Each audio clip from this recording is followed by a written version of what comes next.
I'm against the breakaway because I think that the negative effects outweigh the positive effects, and I think it would have a much larger um, group of people that it would have a negative effect on versus the amount of people that it would have a positive effect on. There simply aren't enough school buildings to meet the needs, especially of children in 70810, our area. And on top of it, Norman Browning has said they not only want a Southeast Community School District, they want a Southwest Community School District.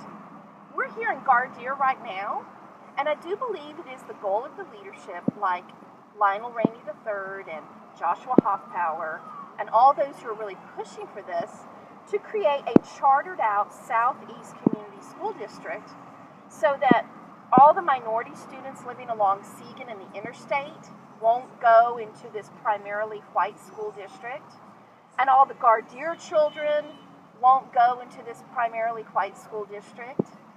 This is going to throw us back 60 years.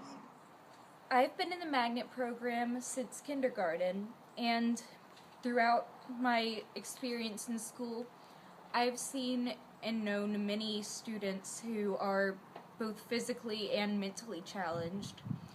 In the schools I've been to, the teachers and facilities have been specially designed to meet these needs. But some of the neighborhood schools that these children would be displaced into would not be prepared to accommodate their needs. And that's my main concern, I guess, is that people talk about the displacement of students. Well, you have to think about the displacement of particular students, and not just that they're being displaced, but where they are being displaced to. Well, I mean, first of all, like, you need good grades and what Teacher recommendations. teacher recommendations for one thing. That's true. And guidance counselor recommendations. Right. And I mean, with that, if you don't know teachers when you're at your high school, your senior year, I mean, it's kind of hard. And also, with an influx of extra students, it's going to be harder for teachers to make lesson plans and try to get to know students and write recommendation letters and just adjust, I think, to all the students. And also, one thing that bothers me about this movement that I feel like the city of St. George people don't realize is like, you're hurting us as students, and we're not going to be as prepared for college or wherever we decide to go. And that's going to hurt them in the future because these are older people. And when they are no longer the working class and we're working class citizens, the city won't function as well if we aren't fully educated and prepared for the jobs we take over. And so won't that hurt them in the long run as well? I feel like this isn't really well thought out at all, as you said. It's more of an emotional plea.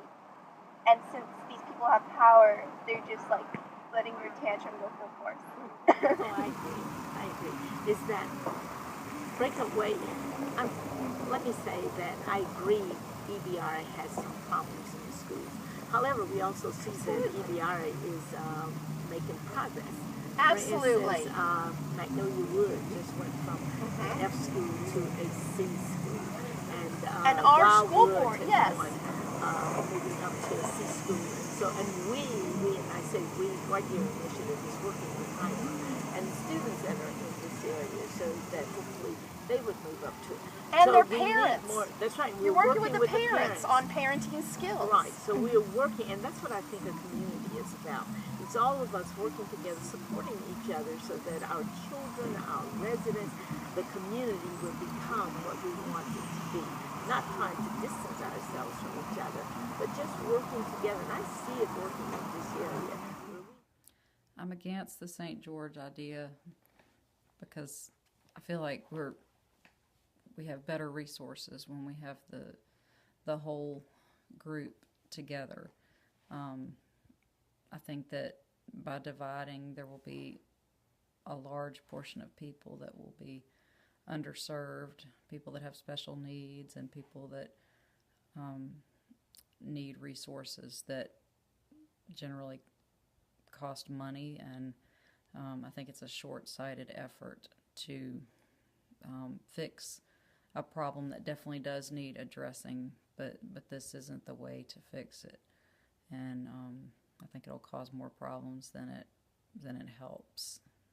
And our family would definitely be affected because our children are in the magnet program and would no longer be able to attend the schools that they attend that we've been so pleased and happy with. And I hope it doesn't pass. We'll probably have to move if it does.